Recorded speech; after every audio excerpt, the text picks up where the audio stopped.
Vote চাইতে এসছে। আচ্ছা, ভোট চাইতে এসে উনি বলছে যে আমাকে ভোট দেবেন।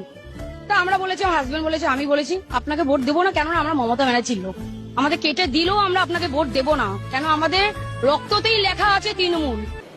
ঠিক আছে। আমরা আপনাকে কোনোদিন ভোট দেবো না, তার জন্য আমাকে এসে ঠেট দেবে? এটা কি কোনো স্বাভাবিক? कौन है ये लोग? বলছে যে এই যে কথাটা আমি যে বললাম যে দিদি তো জন্ম থেকে মৃত্যু অবধি দিয়ে যাচ্ছে, আপনাদের কেন ভোট দেবো? আপনারা কি দিয়েছে? ठीक है, समझ गया।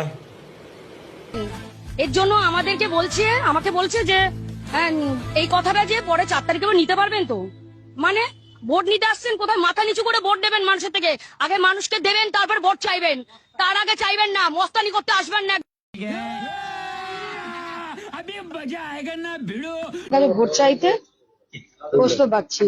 হ্যাঁ, আমাদের এমএলএ স্যার যে এখন হয়েছে ভোট চাইতে এসেছিল। আমি আবেগের বশতে বলেছি যে ওনাকে আমারই ভুল ছিল, দাদা খুব ভালো মানুষ, গেছিলাম দাদা।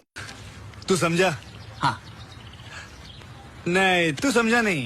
তার কাছে তো দাদা খুব ভালো মানুষ, দাদাকে মানে আমি খুব বাজে বাজে কথা বলেছি, বাজে বলেছি কি আমি ভোট দেবো না এই কথা বলেছিলাম। আমার একটা ভুল হয়ে গেছিল সেটাই, কিন্তু এইগুলো সব আমি রাজ চক্রবর্তী বলেছিল দেখেই আমি করেছি।